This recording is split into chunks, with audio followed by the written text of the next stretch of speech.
Assalamualaikum warahmatullahi wabarakatuh. Saya Kundus Nikmawati, mahasiswi program studi Tasawuf dan Psikoterapi UIN Sunan Ampel Surabaya akan menjelaskan tentang simbol sufistik arsitektur pesantren.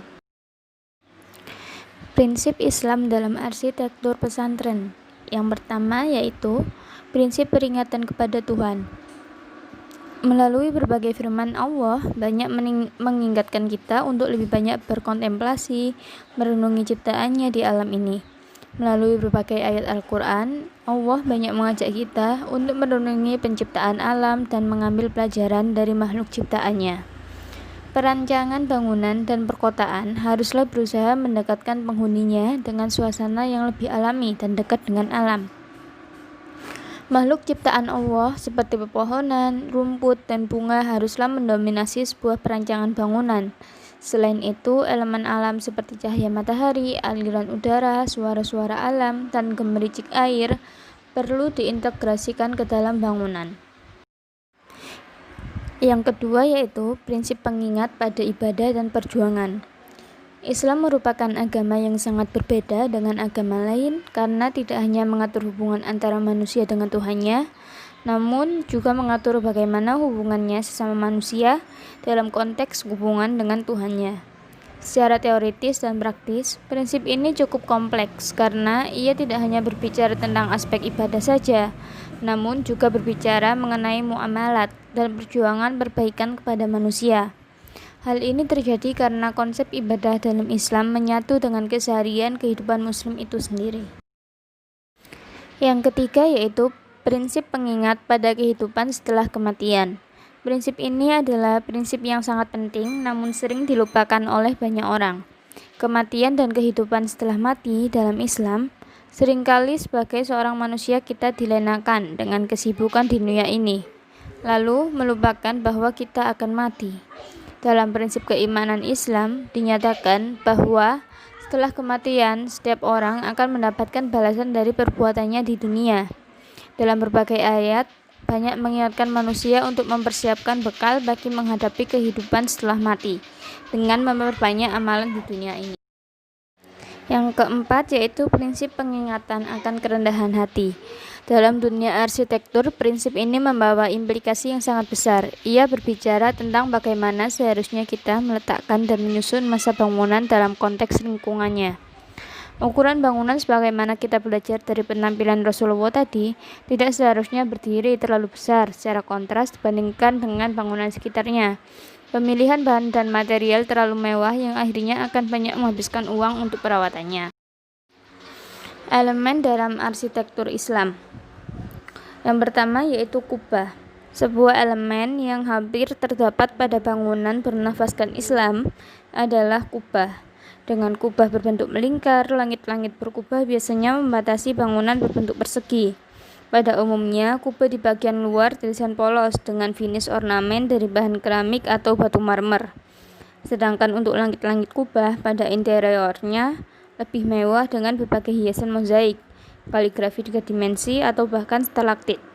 Desain kubah pertama kali dibangun adalah pada Dome of the Rock pada tahun 691 di Yerusalem. Yang kedua yaitu menara. Bangunan menara seperti ini berada di luar masjid dan berdiri menjulang dengan ketinggian tertentu. Menara-menara tersebut memproyeksikan dari mana para muazin mengumandangkan azan atau panggilan waktu sholat. Sementara mengenai bentuk desain, gaya, dan jumlah dari menara tersebut berbeda di setiap daerah. Ada yang hanya satu, bahkan ada yang lebih dari 4 menara. Bangunan menara tersebut dipelopori oleh masjid-masjid di daerah Turki yang identik dengan beberapa menara yang membumbung tinggi. Yang ketiga yaitu lengkungan. Desain lingkungan pertama kali dipopulerkan pada masa Yunani dan Romawi, yang kemudian mendorong para arsitektur Muslim untuk memasukkan unsur tersebut ke dalam desain mereka. Mulai dari lengkungan berbentuk tapal kuda, lengkungan melintang, lengkungan meruncing, hingga lengkungan multifoil.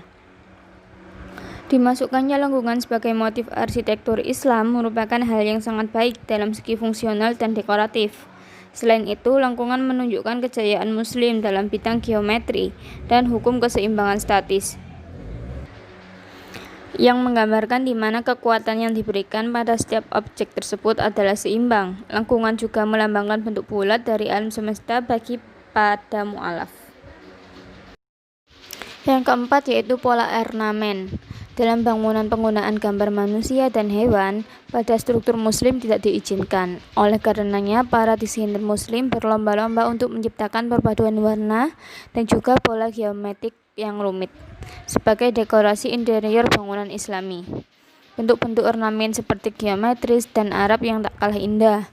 Motif geometris populer dalam dunia seni Islam dan dipakai untuk mendekorasi berbagai media seperti dinding, lantai, dan langit-langit. Pola-pola geometris yang digunakan umumnya berbentuk lingkaran, segitiga, persegi, dan segi enam. Perpaduan pola-pola geometris ini mampu menghasilkan hiasan yang indah dan khas. Selanjutnya yaitu konsep tolak ukur karakter Islami dan aplikasi arsitektur pada pesantren. Yang pertama yaitu pengalaman Islam sebagai panduan hidup, terenkripsikan pada perilaku penghuni yang berfilosofi keislaman, meliputi tauhid, ibadah, muamalah, syariah, dan akhlak yang akan berpengaruh pada bentukan wadah arsitektur dan peruangannya.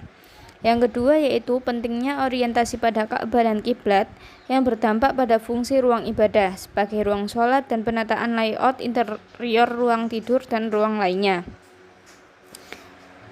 Yang ketiga yaitu pentingnya hijab atau batasan sebagai salah satu aturan Islam bagi perempuan yang akan berdampak pada penataan zoning dan hubungan antar orang dan ruang.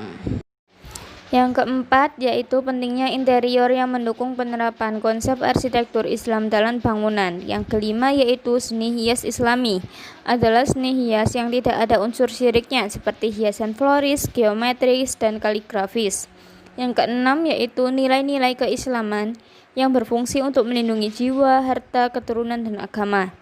Terwujud secara abstrak dan konkret. Secara abstrak tercermin pada akhlak atau perilaku penghuni. Yang ketujuh yaitu perencanaan asrama pada sebuah pendidikan Islam mempunyai suasana untuk senantiasa melakukan penghambaan diri kepadanya, terpancar dari penghuninya.